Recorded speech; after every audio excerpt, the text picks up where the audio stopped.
que viveu na segunda metade do reino de Israel, ali antes do exílio da Babilônia. E Isaías, então, levantado, assim como os demais profetas, para denunciar os erros de Israel e anunciar uma mensagem de esperança também.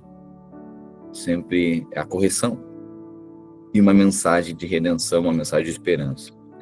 Pois bem, a mensagem do livro de Isaías é o julgamento e esperança para as nações. Isso era para aquele tempo, mas também profeticamente dizia respeito ao que nós viveremos a partir da volta de Cristo Jesus para a Terra. Primeiro, seria enviado o Messias iria redimir Israel. Ele veio há 2000 anos atrás. Pastor, mas faz 2000 anos. O que aconteceu? Pois bem, os judeus rejeitaram Jesus. E por conta disso, iniciou-se então o tempo da graça. Jesus ele institui um novo tempo. Jesus institui o tempo da graça. Então, até Jesus era a lei, agora é a graça. E a graça alcança até mesmo aqueles que não são judeus, são gentios. Portanto, uma vez que os judeus rejeitaram Jesus, a graça se estendeu agora para aqueles que não são judeus, são gentios.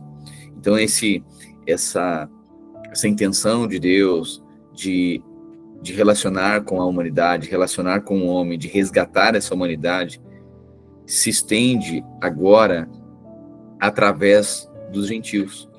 Então, antes era exclusivo para os judeus, uma promessa para a linhagem de Abraão, que Deus havia dado uma promessa.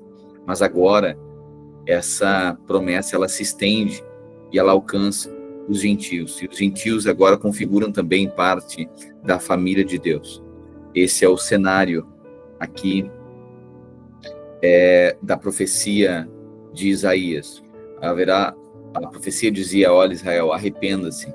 Mas eu quero dizer que um dia virá um rei, virá um redentor, virá um salvador, virá aquele que vai restaurar Israel. E a relação com o Senhor, a relação com Deus será restabelecida, e o seu trono, ele herdará o trono de Davi para sempre. Okay? Então, apontava para Jesus. Jesus foi assunto aos céus há 2000 anos atrás e voltará em glória, estabelecerá o seu reino aqui na terra. Amém? Esse é o contexto, esse é o cenário. E agora aqui, no capítulo 63, 64, novamente passa aqui por uma oração de arrependimento. Então você vê aqui que o profeta, ele profetiza, ele sinaliza, ele denuncia o erro, ele também profetiza a redenção, mas ele também representa o próprio povo. Então o profeta faz uma oração de arrependimento. Imagina,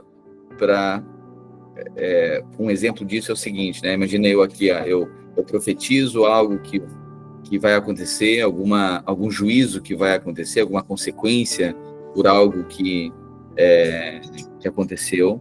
E olha, vai ter esse dano, né? Da mesma forma eu digo, mas eu quero falar que também logo isso tudo será restabelecido. Aí eu faço uma oração para Deus, eu digo: Deus, nos perdoa porque nós erramos, Deus.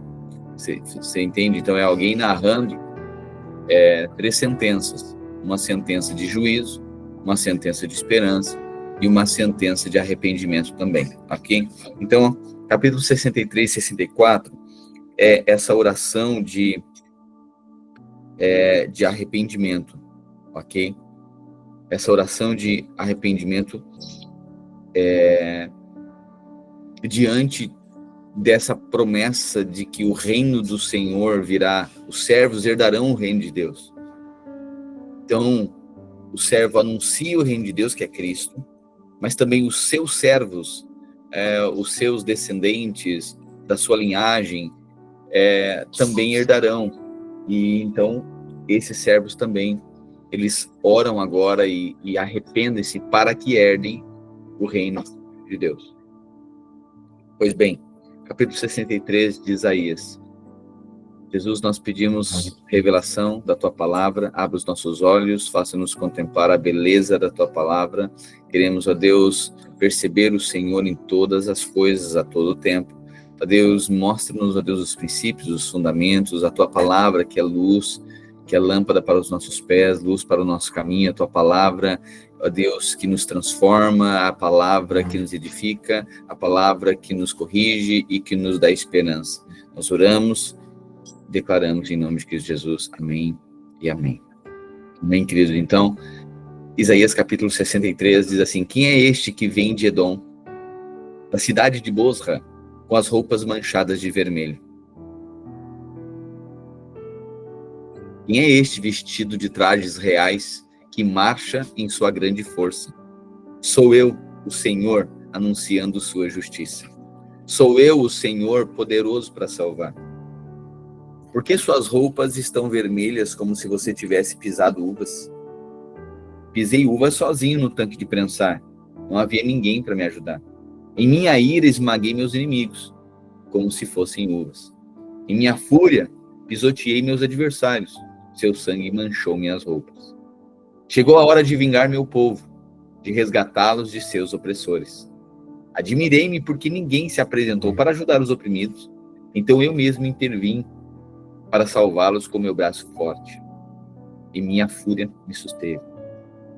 Em minha ira esmaguei as nações, e eu as fiz cambalear e cair, e derramei seu sangue na terra.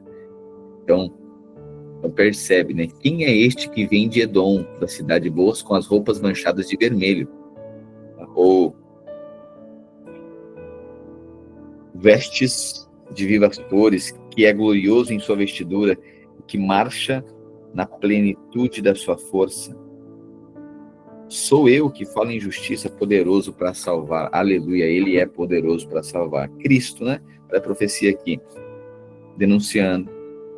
Cristo. Eu pisei sozinho o lagar. O dia da vingança me estava no coração. Então, aqui é o dia da redenção, né?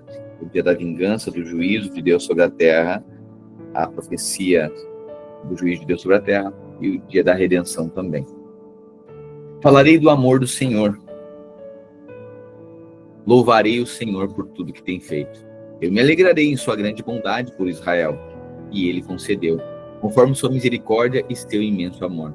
Ele disse: são meu próprio povo. Certamente não me trairão outra vez. Por isso ele se tornou seu salvador. Em todo o sofrimento deles, ele também sofreu e ele mesmo os salvou.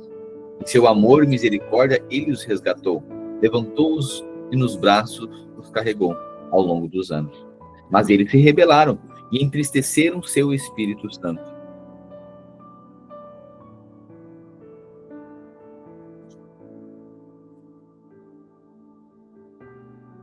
Por isso ele se tornou seu inimigo e lutou contra eles. Olha a descrição aqui do problema, né? Israel se meteu. Olha só, falarei do amor do Senhor, louvarei o Senhor por tudo que tem feito. Eu me alegrarei em sua grande bondade por Israel, que ele concedeu conforme sua misericórdia e imenso amor. 8. Ele disse: são meu próprio povo, certamente me trairão outra vez. Por isso ele se tornou seu salvador. Em todo o sofrimento deles, ele também sofreu, e ele mesmo os salvou. Então perceba, né? Deus participa do sofrimento. Imagina, um pai quando corrige um filho, dói mais no pai do que no filho. E era isso que estava acontecendo com o povo de Israel. Olha só o que o profeta diz: em todo o sofrimento deles, ele também sofreu, e ele mesmo os salvou. Em seu amor e misericórdia, ele os resgatou, levantou-os nos braços e os carregou ao longo dos anos. Mas eles se rebelaram e entristeceram o seu Espírito Santo. Por isso, ele se tornou seu inimigo e lutou contra eles. Então eles se lembraram dos dias passados, quando Moisés tirou o povo do Egito. Clamaram: onde está aquele que conduziu Israel através do mar, com Moisés como pastor? Onde está aquele que enviou seu Espírito Santo para estar no meio do seu povo? Onde está aquele que manifestou seu poder quando Moisés levantou a mão que dividiu o mar diante deles, e assim tornou seu nome conhecido para sempre? Onde está aquele que os conduziu pelo fundo do mar? Eram como magníficos cavalos selvagens, correndo pelo deserto sem tropeçar. Como o gado que desce para um vale tranquilo, o Espírito do Senhor lhes deu descanso. Sim, tu conduziste teu povo e tornaste teu nome glorioso. Ó Senhor, olha dos céus, olha para nós de tua santa e gloriosa habitação. Onde estão o zelo e o poder que costumavas mostrar em nosso favor? Onde estão tua misericórdia e compaixão? Certamente ainda és nosso Pai, ainda que Abraão e Jacó nos deserdassem, continuaria, Senhor, a ser o nosso Pai. És nosso Redentor desde as eras passadas. Interessante, né?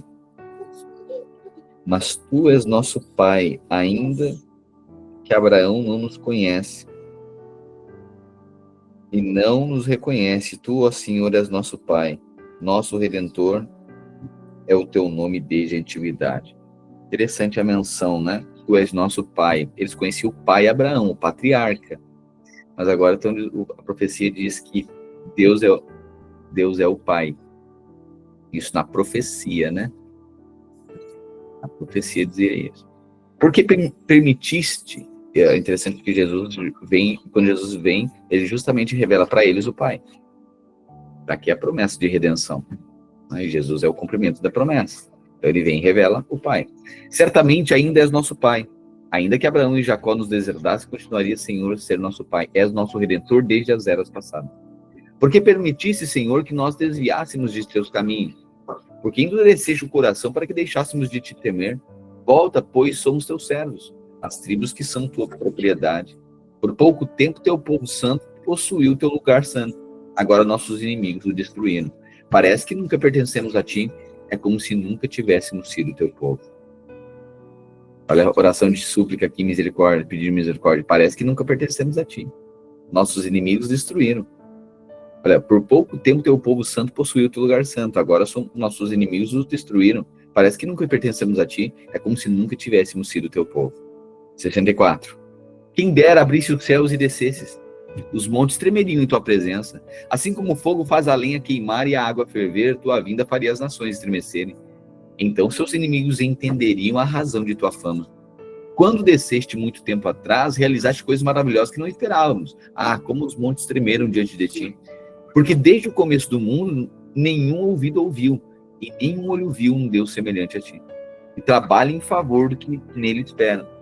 Recebes de braços abertos os que praticam a justiça com alegria, os que seguem teus caminhos. Mas ficaste muito irado conosco, pois pecamos constantemente. Como seremos salvos? Estamos todos impuros por causa do nosso pecado, quando mostramos nossos atos de justiça. Não passam de trapos imundos. Como as folhas das árvores murchamos e caímos, e nossos pecados nos levam embora como o vento. Ainda assim, ninguém invoca teu nome, nem suplica por tua misericórdia. Por isso te afastaste de nós e nos entregaste os nossos pecados. Apesar de tudo, ó Senhor, és nosso Pai. Nós somos o barro e tu és o oleiro. Somos todos transformados por tua mão. Não te ires tanto conosco, Senhor. Não te lembres para sempre de nossos pecados.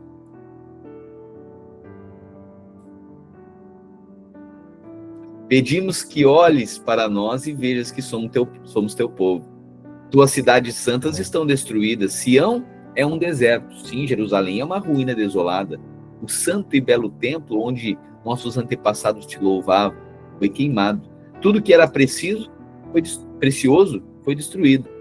Depois disso, Senhor, ainda te recusarás a nos ajudar? Permanecerás calado e continuarás a nos castigar? E aí? Agora vem a mensagem no capítulo 64.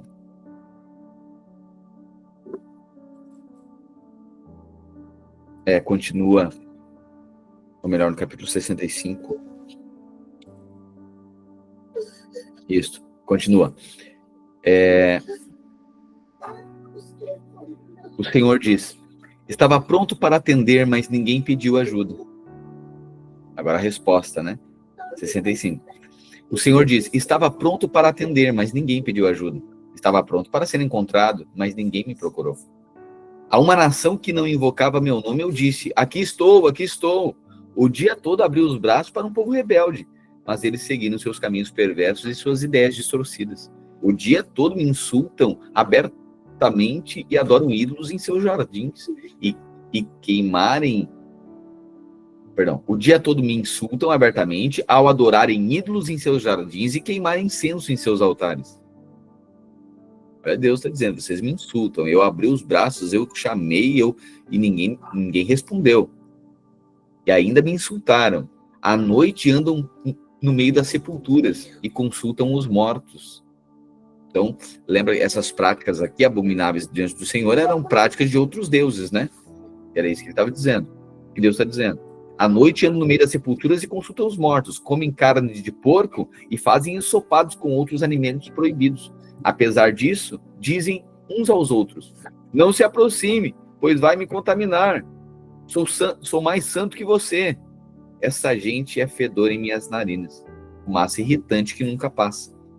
Vejam, meu decreto está escrito diante de mim. Não permanecerei calado, retribuirei conforme merecem. Sim, eu lhes darei o que merecem, tanto por seus pecados como pelos pecados de seus antepassados, diz o Senhor. Pois eles também queimaram incenso nos montes e me insultaram nas colinas, eu lhes darei o que merecem. Contudo, não destruirei todos eles, diz o Senhor. Lembra a profecia? Dizia, Deus vai devastar Israel, mas não todos. Contudo, não destruirei todos eles, diz o Senhor. É possível encontrar uvas boas num cacho de uvas podres?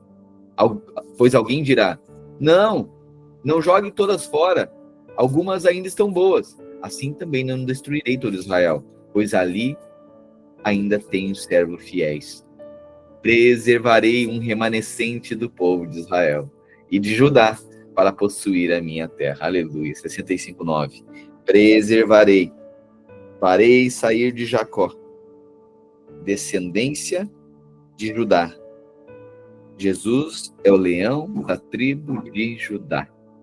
Olha a profecia aqui. Farei sair de Jacó, descendência de Judá, um herdeiro que possua os seus montes, e os meus eleitos herdarão a terra, e os meus servos habitarão nela. Aleluia. Olha a profecia aqui.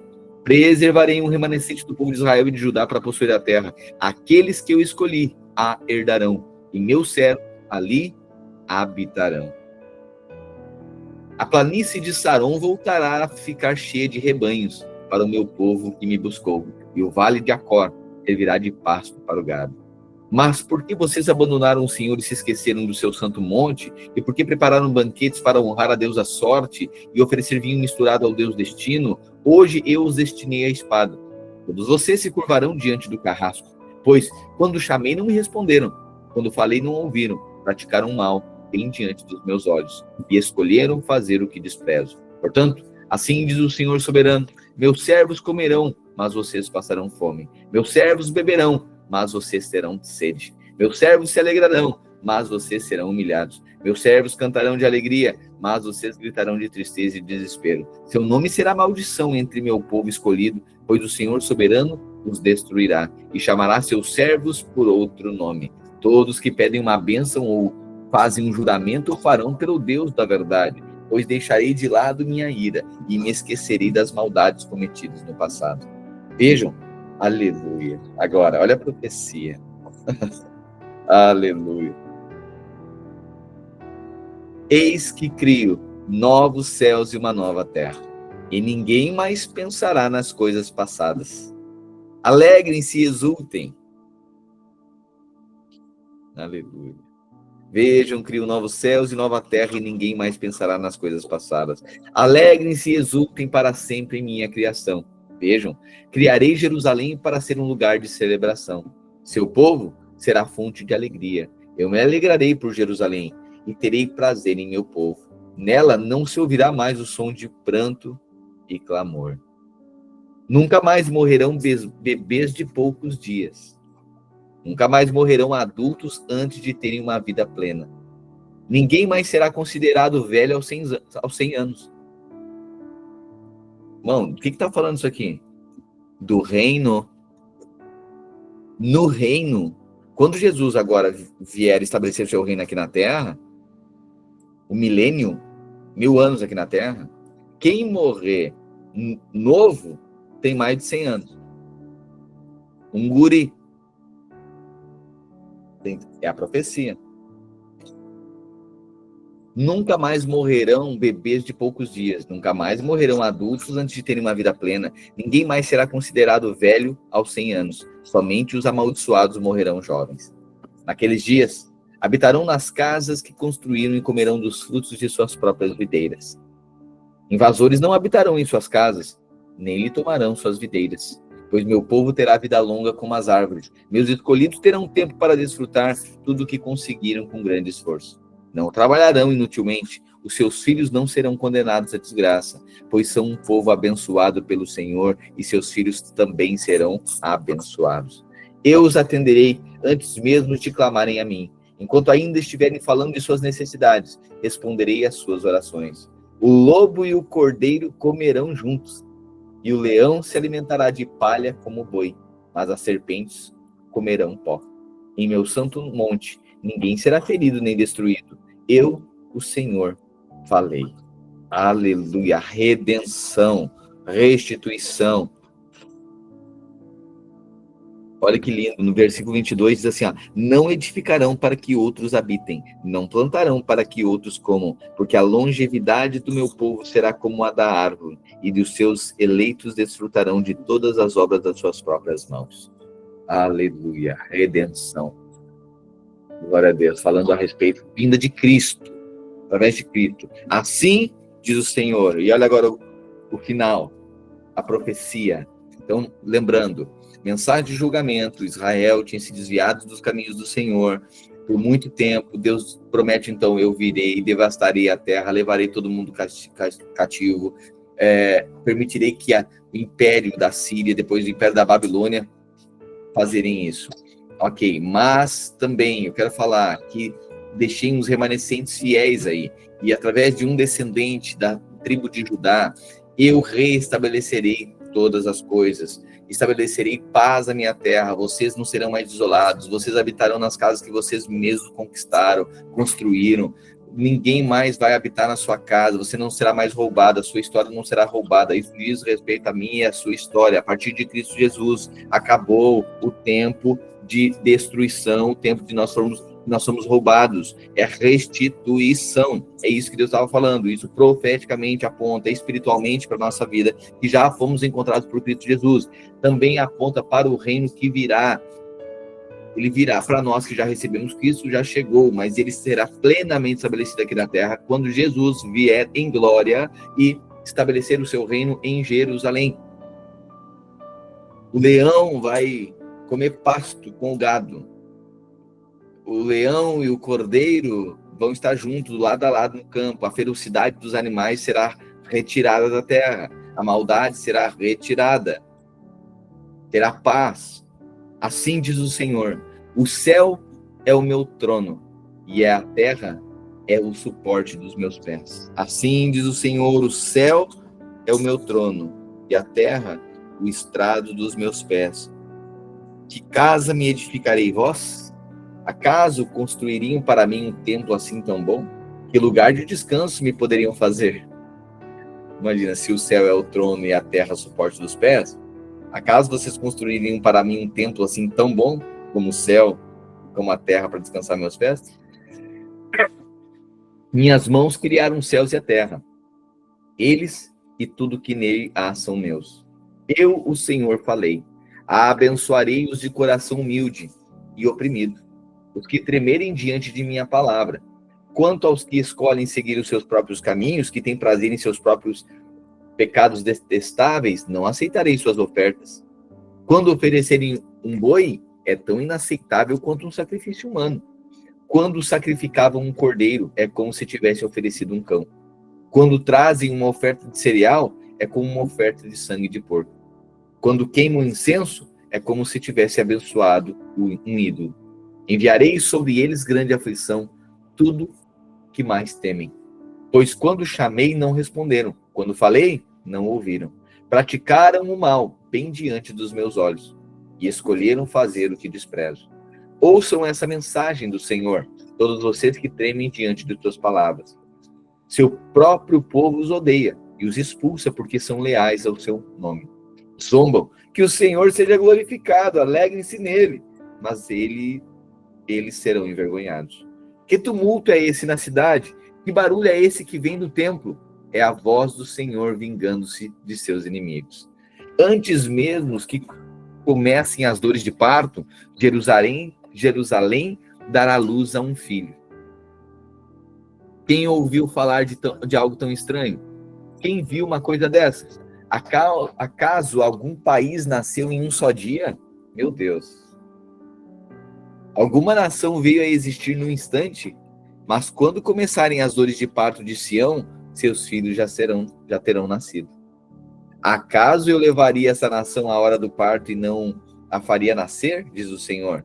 Não, jamais a impediria de nascer, diz o seu Deus. Alegrem-se com Jerusalém, exultem por ela, todos que a amam e todos que por ela choraram. Bebam de sua glória até se fartarem, como a criancinha mama e é confortada no seio da mãe. Meu Deus, olha a alegria agora de Jerusalém sendo restituída. Assim diz o Senhor, darei a Jerusalém um rio de paz e prosperidade. 16, 12. Porque assim diz o Senhor, eis que estenderei sobre ela a paz como um rio, e a glória das nações como uma torrente que transborda. Então amareis nos braços vos trarão, e sobre os joelhos vos acalentarão. Eu os consolarei em Jerusalém, como a mãe consola o seu filho. Quando virem essas coisas, seu coração se alegrará. Vocês florescerão como uma planta viçosa. Todos verão a mão do Senhor abençoar seus servos e sua ira pesar contra os seus inimigos. Vejam, o Senhor vem como um fogo, e seus carros de guerra são velozes como um vendaval. Trará castigo com a fúria de sua ira e com o fogo ardente de sua repreensão. Eu estou falando no julgamento aqui, o juízo de Deus sobre a terra, e aí então a restauração de Israel através do reino de Deus, através do reino dos céus, através do reino à terra. O Senhor julgará o mundo com fogo e sua espada, e muitos serão mortos por ele. Os que se consagram e se purificam no jardim sagrado com um ídolo no centro, que comem carne de porco e de rato e outras carnes detestáveis, terão um fim terrível, diz o Senhor. Eu vejo o que fazem e sei o que pensam. Por isso reunirei todas as nações e todos os povos, e eles verão minha glória. Realizarei um sinal no meio deles, e enviarei os sobreviventes como mensageiros às nações. A Tarsis, aos lídios, flecheiros famosos, a Tubal e a Grécia, e a todas as terras além do mar, que não ouviram falar de minha fama, nem viram minha glória. Ali anunciarão minha glória às nações, trarão de volta das nações, aleluia. Trarão de volta das nações os remanescentes do povo, e os levarão ao meu santo monte em Jerusalém, como se fossem ofertas de cereais levadas ao templo do Senhor. Virão em cavalos, em carruagens e em carroças, em mulas e em camelos, diz o Senhor. E eu nomearei alguns deles para serem meus sacerdotes e levitas. Eu, o Senhor, falei. Tão certo como meus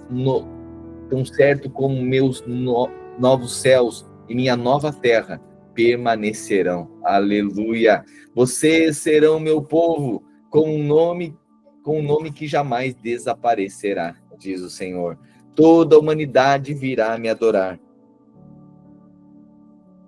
Aleluia. Olha a redenção de Israel aqui. Olha nós voltando para casa. O reino de paz sendo estabelecido. 22.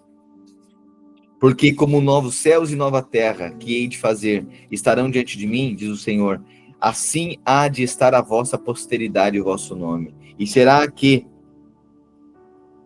toda a humanidade virá me adorar uma semana após a outra, um mês após o outro. Quando saírem, verão os cadáveres dos que se rebelaram contra mim, pois os vermes que os devoram nunca morrerão, e o fogo que os queima nunca se apagará.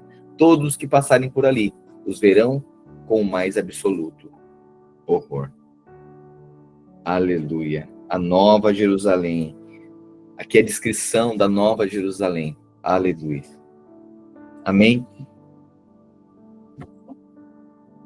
Isaías, profetas do Velho Testamento são profetas que denunciam o erro e carregam a mensagem de esperança. O certo é que o plano de Deus era para o seu povo hebreu, os judeus. Mas a graça alcançou e foi estendida a todos nós. E agora todas essas promessas para o povo hebreu é também a promessa para nós. Esse mundo sofrerá o juízo de Deus.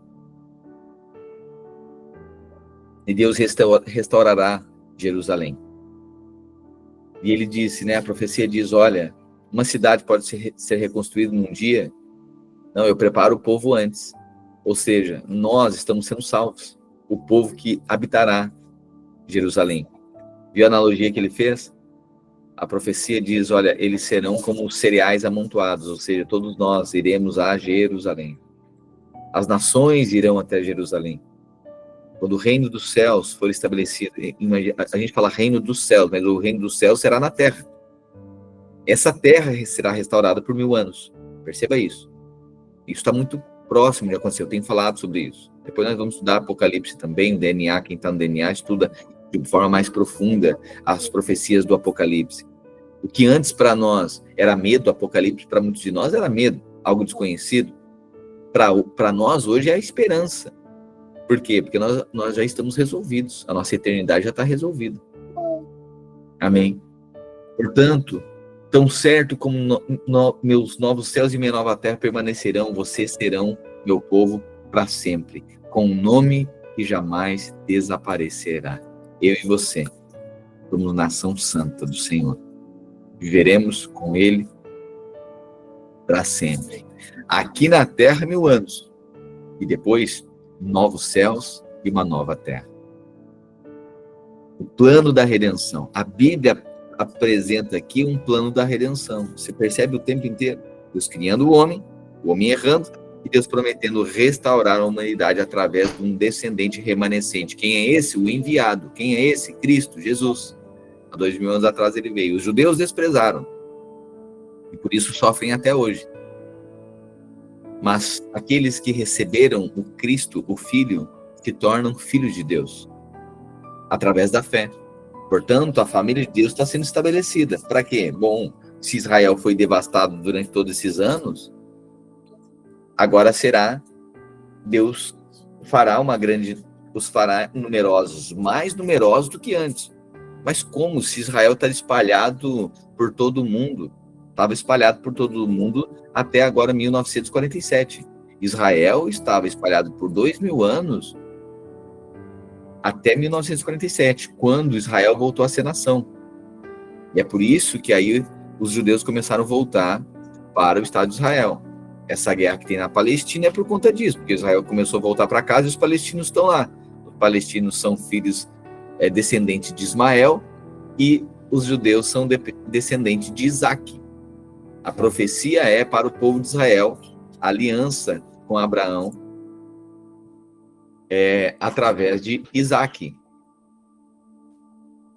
os judeus. Então, os judeus estão voltando para casa, mas haverá um dia em que toda a família de Deus, que nos inclui agora, porque nós, pela fé, somos filhos de Abraão, e nós voltaremos para casa. Pois bem, mas quem estará lá? O rei. Mas que rei? Davi já morreu. Pois é, mas uma profecia foi dada. Que o trono de Davi jamais teria fim.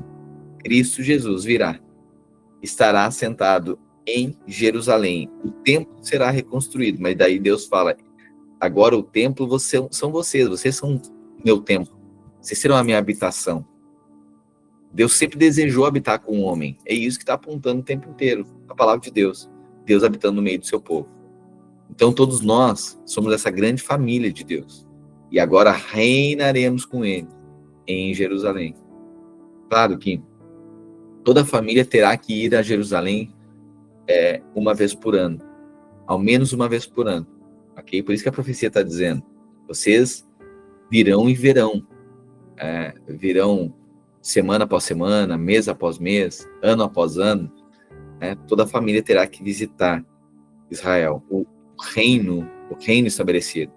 E essa é a nossa esperança. Por isso que nós pregamos o evangelho, por isso que nós anunciamos. Esse mundo não vai ficar do jeito que está. Tem uma esperança, uma vida eterna. Deus, a Bíblia é o plano da redenção, é o plano mostrando o projeto todo de Deus. Deus criando a humanidade, querendo relacionar com o homem. Por isso que hoje há uma esperança no nosso coração. Nós já entendemos que esse mundo está falido. Por isso que nós depositamos toda a nossa esperança, a nossa vida no Senhor. Porque agora é por fé. O justo viverá pela fé. Nossos pecados são perdoados através da fé, no sacrifício de Cristo Jesus, que tem que receber o perdão de Cristo através do seu sacrifício. Por isso que nós estamos anunciando o evangelho. E a família vai aumentando. E bem-aventurados são aqueles que anunciam as boas novas. Tem galardão, tem recompensa nesse reino que virá. Essa é a distinção. Então nós temos um cargo de anunciar o perdão, assim como alguém anunciou para nós. Assim como alguém lavou os nossos pés, nós lavamos de outros também. Você entende? Essa é a grande comissão. Ide por todo mundo e pregai o evangelho. Que evangelho? Anunciem que está perdoado, que eu sou o cordeiro que tirou o pecado do mundo. Anunciem isso e todos que crerem vão ser salvos. Salvos da condenação eterna, salvos da ira de Deus que virá sobre a terra. Salvos e vão viver eternamente com ele. Serão uma nação santa, um sacerdócio real, uma propriedade exclusiva de Deus. Deus deseja ter uma grande família. E eu e você hoje, nós podemos dizer, nós somos o corpo de Cristo. Nós somos a família de Deus. Você pode se alegrar com isso? Nós somos corpo de Cristo e família de Deus. Família de Deus. Esse mundo vai passar. Essa terra aqui será restaurada. Pastor, o que será o reino? Bom, o reino aqui na terra vai ser, então, 1000 anos de paz aqui na terra. Você já percebeu a profecia dizendo: a ferocidade dos animais será removida. Terá justiça. Jesus, ele governará em Jerusalém. E os 12 discípulos, os discípulos estarão, os 12 tronos em Jerusalém também, governarão com Cristo. O cetro de ferro que aponta para a justiça de Deus. Haverá justiça na terra. Hoje tem muita injustiça, mas no reino não vai ter injustiça, vai ter justiça. Será justo. A gente não clama por justiça, por isso que Jesus diz: bem-aventurados que têm fome e sede de justiça, pois serão fartos. Aonde que serão fartos? No reino dos céus. Mas onde que é o reino dos céus? Aqui na terra. Por isso que Jesus diz: venha o teu reino, seja feita a tua vontade. Aonde? Aqui na terra, como é nos céus. Então o reino dos céus vai vir para a terra. Entende que tudo vai encaixando, vai fazendo sentido? A profecia do Velho Testamento, dos profetas, nós estamos falando isso aqui, esse profeta Isaías, 720 a.C. A profecia, ela se cumpre em Cristo. Esse é o cumprimento da profecia, ele é o enviado. Mas aí a profecia também já diria que, ainda assim, eu tentarei redimi-los, mas eles vão me desprezar ainda. E por isso serão devastados. É isso que os judeus viveram há quase 2000 anos agora, devastados, espalhados pelo mundo. Basta ver um episódio da história agora, recentemente, Hitler matando 6 milhões de judeus. Ou seja, uma dor enorme. O sofrimento desse povo dura muito tempo. Por quê? Porque eles são um povo obstinado. Você já percebeu aqui, a gente lendo até agora a Bíblia aqui, o tanto que um judeu é obstinado, o tanto que os hebreus foram obstinados em não reconhecer o Senhor. Né? E aí Deus dá promessa: mas eu levantarei um que vou estabelecer novamente, vou restaurar a sorte de Sião, restabelecerei o reino, restabelecerei Israel, mas acrescentarei aqueles que não eram chamados meu povo. Quem não era chamado povo de Deus? Os judeus eram, os gentios não, nós somos os gentios. E aí, agora nós somos chamados povo de Deus, através de Cristo. Ele, por isso que ele é o nosso Salvador, nosso Redentor, a nossa esperança. Amamos a sua vinda, esperamos a sua vinda. Ele vem reinar sobre nós, em um reino de paz. Haverá paz na terra, haverá paz na terra. Haverá alegria, haverá justiça, Bem-aventurados os mansos, pois herdarão a terra. Bem-aventurados os que têm fome e sede de justiça, pois serão fartos. Bem-aventurados os perseguidos, porque serão consolados. Bem-aventurados quando vos injuriarem, quando mentirem, quando caluniarem, falarem mal de vocês por causa do Filho de Deus. Pois grande é a recompensa de vocês no reino. Aí Jesus disse, olha, imitem a minha vida. Pai, eu não peço que os tirem do mundo, mas os livres do mal. Ou seja, Jesus disse, no mundo tereis aflições, mas tem de bom ânimo, eu venci. Eu vim dar um exemplo como se vence. Jesus não veio para nos livrar do problema, ele veio nos ensinar a passar pelo problema. Assim como ele venceu, nós venceremos. Assim como ele viveu, nós viveremos. Aí quando a gente olha, não é uma vida muito boa assim de ser imitada, né? Mas tem uma glória que será eterna. Entende? Aí Jesus diz, suportem isso, vivam, doem sua vida. Quem amar a sua vida vai perder. Perdeu aonde? No reino. Quem amar aqui, perde lá. Mas quem perder aqui, ganha lá. Quem ganhar 70, perde 1.000. Quem ganhar 70, 80, 90 anos, perde 1.000. Mas quem perder 70, 80, 90 anos, vai ganhar 1.000. Você entende isso? Será o reino dos céus aqui na terra. E depois disso, depois de 1.000 anos, novos céus e uma nova terra. Aí a nova Jerusalém, aí sim, a Jerusalém celestial. Aí, nesse lugar, as ruas são de ouro. Os muros de pedras preciosas. Então imagina. Aí a nova Jerusalém, a glória de Deus. O sol parece uma vela perto da glória que resplandece no rosto daquele que está sentado no trono. É lindo isso, né? É uma mensagem de esperança. Nós viveremos, e aí nós viveremos com ele quanto tempo? Para sempre. Para sempre. O projeto do Éden era um projeto de Deus, um projeto de 7 dias. Eu imagino que Deus tenha outros projetos.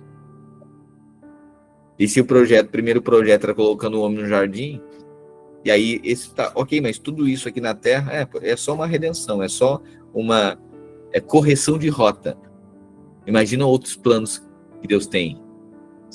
Bem sei que tem bons pensamentos a teu respeito. Entende? Então, Deus tem outros planos. Imagina o que nós vamos viver na eternidade com Deus. É por isso que nós aguardamos essa sua vinda. Nossos dias são para o Senhor. Tudo que temos é do Senhor. Vivemos para o Senhor, não vivemos para nós mesmos. Por isso que Jesus disse, não acumuleis tesouros aqui na terra, mas acumulei tesouro no céu. Então, ou seja, tudo que a gente faz, toda a nossa vida, a nossa vocação, a nossa profissão, tudo isso está a serviço da vontade de Deus na terra, a serviço de proclamar o Evangelho.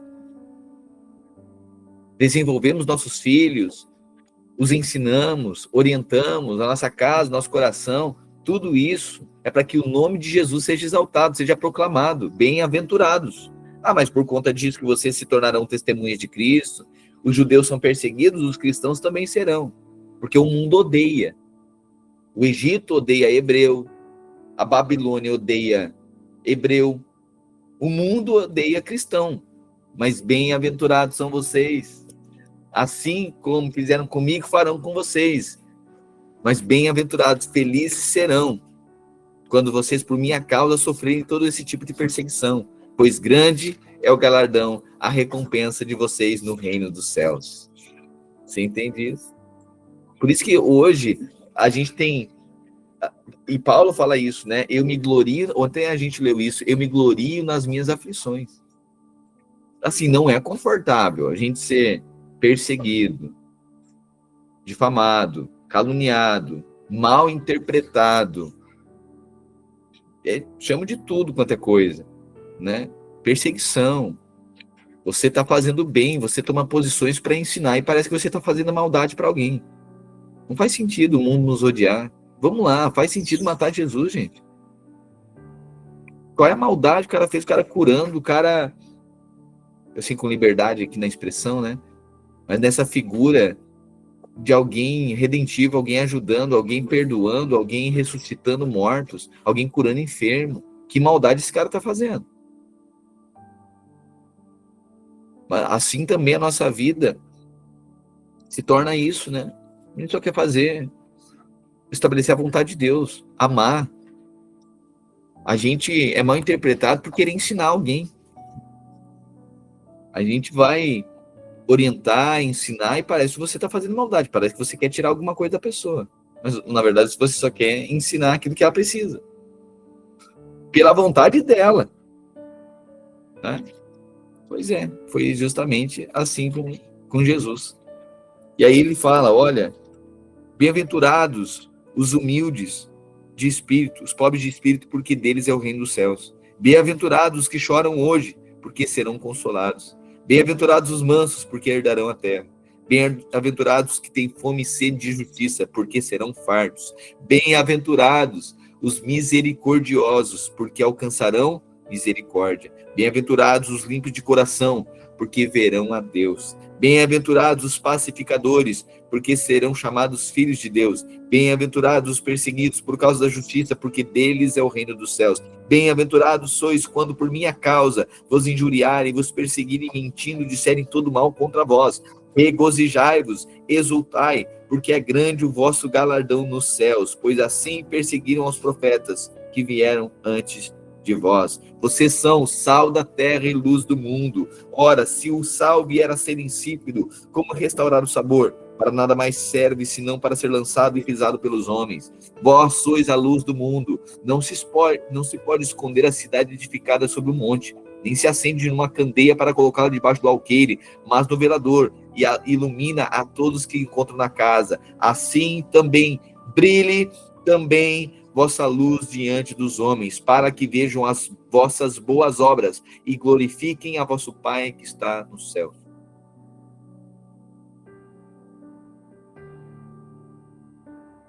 Aleluia. Jesus aqui institui a cultura do reino. Jesus, no Sermão da Montanha, está dizendo: o reino dos céus funciona desse jeito. Aqui é o maior. No reino, o menor é o maior. Jesus mostra, ele mostra o padrão do reino, o padrão da cultura do reino. Portanto, a vida que nós somos destinados a viver agora é uma tradução da vontade de Deus, uma tradução do Espírito de Cristo. As nossas relações, a nossa vida precisa ser doada tal qual a de Cristo foi. Para que o mundo seja redimido. Ninguém tem amor maior que este, aquele que dá a vida pelo seu irmão. Você está entendendo? A nossa vida se torna isso. Por quê? Para vivermos no reino dos céus. A promessa é que esse mundo será restaurado. Mas quem vai reinar? Aqueles que têm obras. A salvação é de graça. Mas o reino, para reinar, tem que ter obras. Pastor, e quem é salvo, mas não vai reinar? Vai ficar de fora do reino. Fora ficarão.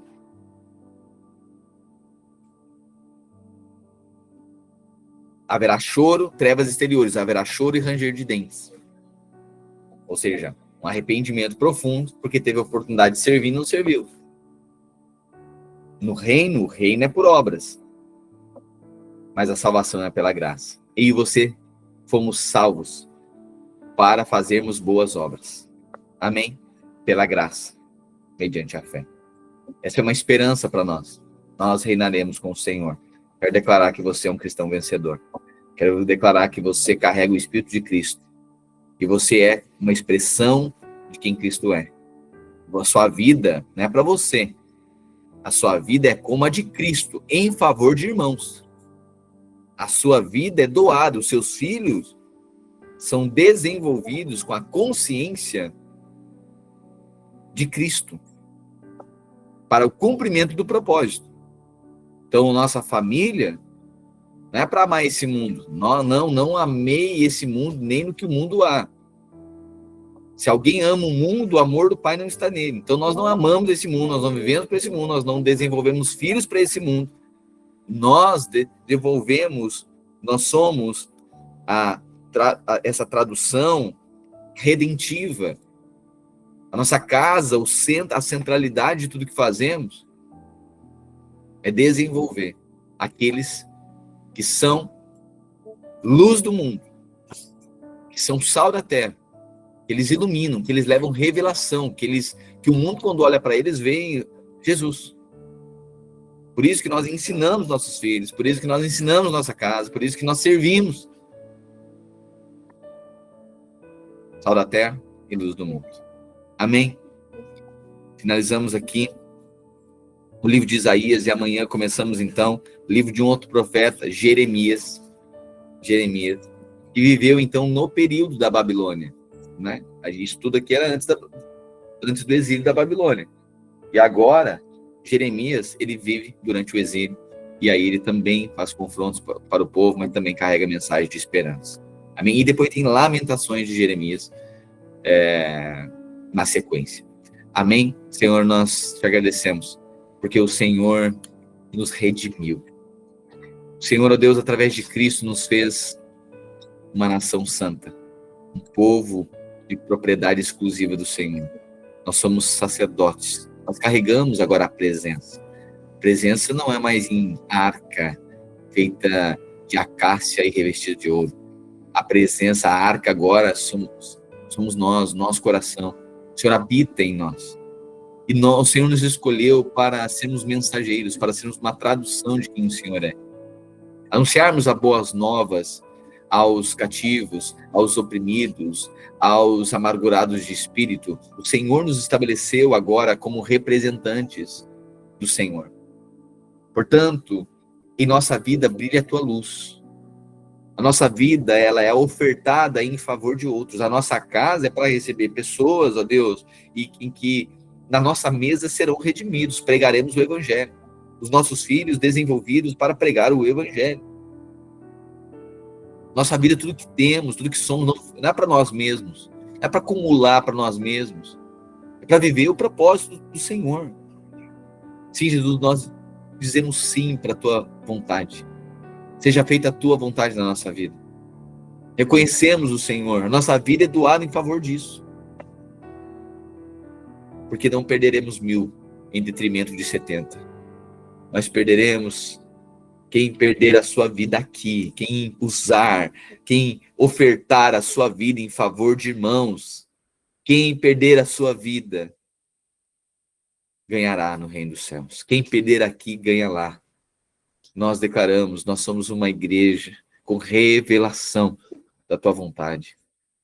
Nosso coração, nossos dias são teus, Jesus.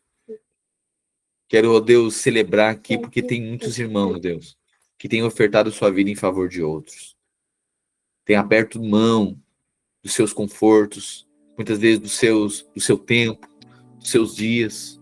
Tem doado para ensinar, para proclamar, para orientar, para ensinar, para amar aqueles que o Senhor chama de filhos, aqueles que o Senhor escolheu. Ah, Jesus, nós estamos aqui assumindo essa responsabilidade. Nós amamos porque o Senhor nos amou primeiro. Nós anunciamos porque fomos anunciados. Alguém nos anunciou. Assim como alguém lavou os nossos pés, nos tornamos aqueles que lavam os pés também. Nos ensina, Jesus, nos dê essa revelação de não vivermos uma vida buscando aquilo que é propriamente nosso. Mas leva-nos, ó Deus, a carregar o teu Espírito. Faça-nos, ó Deus, revela-nos. Tira-nos, ó Deus, desse lugar de comodismo espiritual, de consumidores. E nos leva, ó Deus, a sermos semeadores. Aqueles que semeiam boa semente de salvação, de esperança. Nos leva, ó Deus, a sermos uma família de responsáveis. Aqueles que são responsáveis uns pelos outros em Cristo. Nós oramos e declaramos. Em nome do Senhor Jesus. Amém e amém. Amém, querido? Finalizamos aqui, então, o livro de Isaías. Amém? Voltamos amanhã, então, nosso devocional Verbo do Alfa ao Ômega, chegando aí no livro de Jeremias. E algo aqui, bom nós mencionarmos, né? Estamos chegando, deixa eu conferir aqui. Chegamos então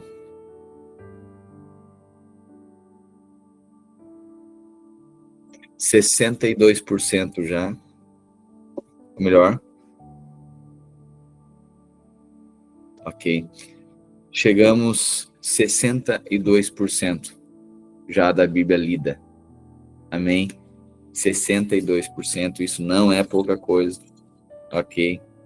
Glória a Deus por isso, pela sua fidelidade, pela sua constância aqui. Amém?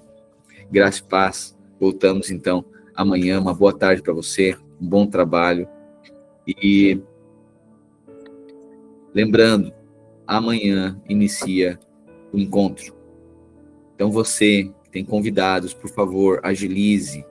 Irmão, participe disso, por favor. Todos nós organizamos, muitos irmãos organizam seu final de semana para servir. Nós colaboramos nos finais de semana que a gente não vai, ou que a gente vai, enfim, você colabora com alguém, você vai lá, prega o evangelho, você indica alguém, você fala, participe da salvação. Esse é o nosso propósito. Né? Então, a gente sabe que o encontro, vamos lá, o encontro é só uma ferramenta, né? Da pregação do evangelho, dessa revelação, do plano da redenção também, do amor de Deus, né? Então é uma ferramenta. Então aí você precisa estar engajado, os GCs, a gente precisa estar engajado, comprometido, responsabilizado por isso. Sabe? Não é o líder que tem que estar... você imagina, a gente marca os encontros tudo por fé. Aí, o encontro está marcado antes de ter alguém para ir. Você acha que nós responsáveis por isso, a gente não passa por desafios, irmãos? Sabe? E eu e você precisamos carregar essas responsabilidades. Sabe? No mínimo, isso não deve ser o líder que se vire com isso, o pastor da igreja que se vire com isso. Não, nossa responsabilidade. Né? Então, aqueles que destinam seu final de semana, aqueles que saem da sua casa para servir, mas tem que ter a quem sirva também, né? Por isso, nós, então, somos empenhados aqui nos cultos. Uma coisa, irmãos, nós precisamos conectar com os visitantes nos cultos. É muita gente nova. Eu peço a sua ajuda. Senão nós vamos reunir para pior. Nós não vamos ouvir a sentença de Paulo, né? Que os coríntios estavam reunindo para pior. Não, nós não vamos reunir para pior. Porque a gente está embriagado na nossa amizade, embriagado nos nossos relacionamentos, mas a gente não consegue perceber o outro que está do nosso lado. Sabe? Então, final de culto, durante culto, as nossas orações, vamos lá acolher as pessoas que estão chegando. A gente precisa anunciar o evangelho. Se estão perto de nós, nosso ambiente... Lembra? Você, quando chegou, alguém acolheu você. Chegou a sua vez. Alguém lavou seus pés. É a sua vez de lavar os pés. Tá? Responsabilidade. Nós somos uma família de responsáveis. Só tem uma coisa, o critério mínimo que está aqui. Não vai ter estéril. Ninguém vai ser estéril no nosso meio. É fecundo. Ninguém vai ficar aqui só enchendo cadeira. Não é assim. Todos nós fecundos. Aqueles que carregam a responsabilidade. Amém? De amar, de cuidar, de apacentar. Você já se juntou aí, já falou para o seu líder, quem é que você está indicando agora, quem que você está evangelizando. Irmãos, eu vou pedir novamente para os líderes,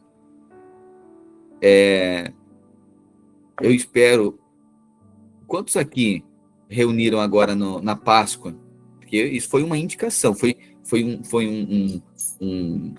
uma sugestão, né? E eu espero que todos tenham feito. Assim, a gente age no nível de responsabilidade, de maturidade, no mínimo aqui os membros, com os membros mesmo, no nosso culto de membros, isso aqui eu vou conversar um pouco mais direto com os irmãos, porque membros têm responsabilidade. Nós não ficaremos de culto em culto só comendo da palavra ao ponto de ficar estufado e isso não causar em nós uma transformação ao ponto de nós alcançarmos outros também. Não vamos fazer isso. Nós não seremos estéreis, nós não ficaremos embriagados. Então é responsabilidade. Então você recebeu já alguém na sua casa? Não consegui antes. Bom, então tem todas as semanas. Porque a Páscoa para nós é todo dia. Amém? Então abra sua casa, pregue o evangelho. Aleluia. Aleluia. Maravilha, Ariane. Isso aí. É receber pessoas e pregar o evangelho. Entende? Meu Deus, irmãos, isso é básico. A gente olha a palavra de Deus, aqueles que receberam perdão já se tornam... Olha a mulher samaritana. Ela já sai gritando, eu encontrei, ela já se torna uma testemunha. Jesus disse, vão, façam os discípulos, vocês serão minhas testemunhas. Então nós precisamos pregar o evangelho. Se o nosso evangelho não gera ninguém, é ineficiente, é outra coisa. É porque a gente não entendeu o Espírito de Cristo. Responsabilidade. Então, você se torna uma testemunha. E não adianta, irmão, não adianta colocar na conta do meu dom. Não, para ser testemunha do que aconteceu na sua vida, precisa ter dom para isso. Não. Para testemunhar, precisa ter dom. Ninguém está falando de dom aqui. Eu não tenho o dom. O dom é o dom da...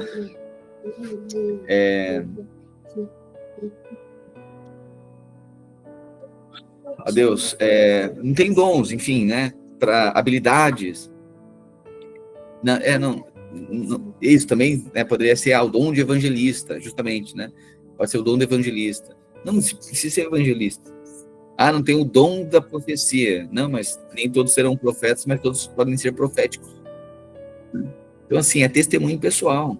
Serão minhas testemunhas. Moisés está dizendo, não posso falar, né? Mas é o Senhor, é você, meu Deus, chamar amigos, chamar parentes, chamar pessoas e pregar o evangelho, entende? E outro, irmãos, não é para a nossa igreja, é para Cristo. Se eles vão congregar conosco, aleluia, né? De preferência, né? Mas assim, não é fazer prosélito, é fazer discípulo. Nós não somos chamados para fazer prosélito. Não é a placa da nossa igreja especial do mundo. É fazer discípulo. Entendeu? Então é que alguém seja alcançado pelo evangelho. Se a pessoa vai congregar na outra igreja, glória a Deus. Por isso. Né? É bem verdade que a gente gosta que, se está próximo de nós, tem relacionamento conosco, aleluia. Nós mesmos não temos a intenção, você vê, de edificar a igreja só com crente de outras. Não, nós estamos para pregar o evangelho, esse é o nosso compromisso. Inevitavelmente, claro que a gente sabe que outras, às vezes pela ênfase da igreja, nem todos vão congregar no mesmo lugar. A gente precisa ter discernimento disso.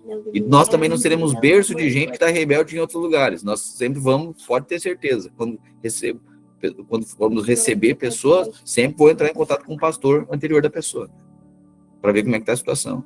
Sabe por quê? Porque o nosso chamado não é só para ter uma sensação de aprovação pelo número de pessoas que a gente carrega, sendo que a gente não está ganhando ninguém. Então, nossa vocação é pregar o evangelho para o ímpio.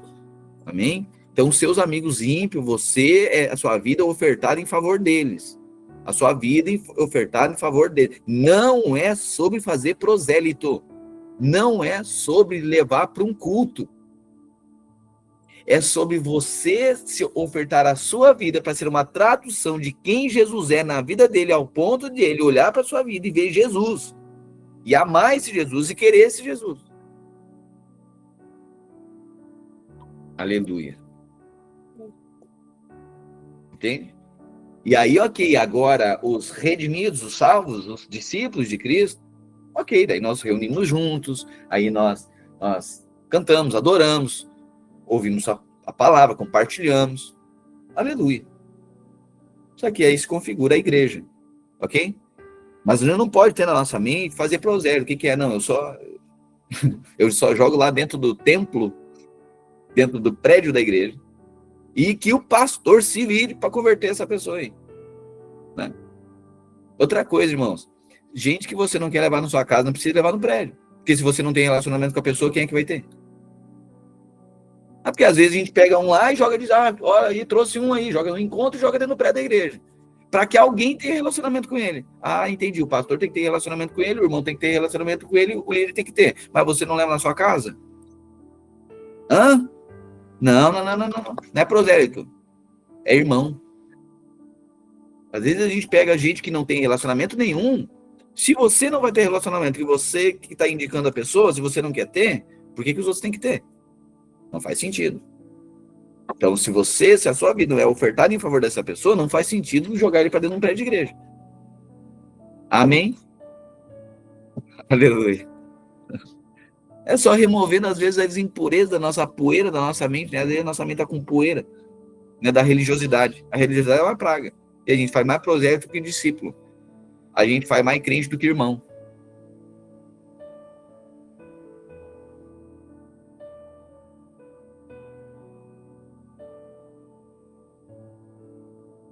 A gente se torna bom senhor e mestre, mas a gente não quer lavar os pés. Entendeu? Então nós temos um compromisso isso aqui, pregar o evangelho, anunciar a boa notícia. E outra, mas não é só anunciar como que ensina. É ser uma tradução daquilo que ensina. E que Jesus seja visto em nós. A nossa vida ofertada em favor do nosso irmão. Mas não é em favor do nosso irmão para fazer o que ele quer da vida dele. Em favor do nosso irmão para que ele seja redimido.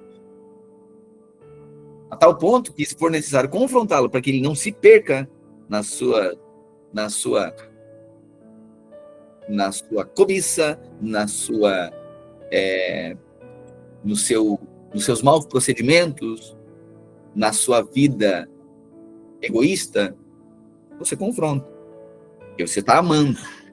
Como Jesus fez, confrontou, orientou e redimiu. Mas uma vida ofertada em favor de irmãos. Bom, isso aqui, meu Deus, aleluia. Isso é revelação, isso aqui é desreligiosidade. Desreligiosizar. Isso aqui. Removendo toda a religião na nossa mente. Então, nós não temos compromisso de fazer prosélito. Nós temos compromisso de fazer irmão. Nós não temos compromisso de apresentar um Deus.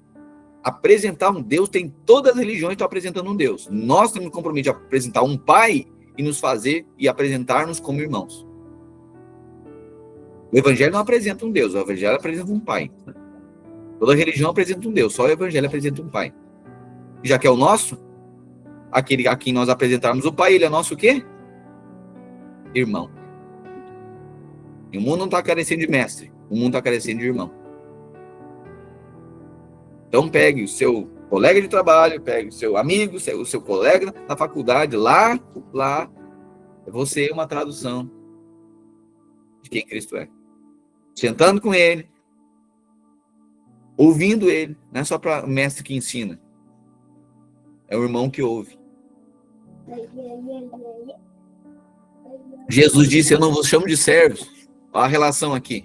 Não, mas tu és o nosso rabi, tu és o nosso Senhor, mas eu não vos chamo de servo. Eu sei que tu me tem como essa figura de quem te ensina, quem é teu mestre, ó, tu é espetacular, tá? Mas sobretudo, sabe o que eu te chamo? Não é nem de filho, que pai é ele. Chamo de amigo, de irmão. Jesus nos chamou de amigo. Sabe o que está faltando no mundo? Amigo. Porque tem mais amigo, tem amigo mais chegado até que irmão. Amigo. Uma relação que não tem obrigatoriedade nenhuma. Tem ali fidelidade. Amigos, irmãos. Amém? E assim o mundo vai ser salvo, vai ser redimido. Mas não é através de um pastor pregando lá sozinho, que tem que dar conta, se converter. E que Deus dê poder. Não. O pastor não precisa trazer poder do céu se você carrega a autoridade de Cristo. Amém? Você carrega a autoridade que Cristo deu através do Espírito Santo que está em você. Sendo testemunha da ressurreição. E não somente falando sobre quem ele é, mas sendo a expressão de quem ele é. Amém? Amém? Então, você que não abriu, abra a sua casa e faça isso mais vezes. Meu irmão, é tão redentivo. Depois, outro dia aqui, vamos compartilhar testemunhos aqui dessas experiências, oportunamente. Vamos fazer isso, ok? talvez a gente possa fazer até alguns testemunhos no próprio culto, né? Talvez a gente gravar alguns vídeos, e estou pensando nisso. Vamos lá, né? Passar como tem sido essa experiência de receber pessoas em sua casa. Isso é maravilhoso, isso é redentivo demais. Amém? Boa tarde para você. Grato pela sua vida. Vamos lá. Ah, e se você quiser inscrever, já se inscreva aí, né? Para ser voluntário no encontro, ok? E dentro daquilo que eu já falei, né? Dependendo da demanda, da necessidade, do momento também. Então, você que já caminha aí algum tempo conosco, ok? Mas você também indique pessoas, ok? Graças a paz.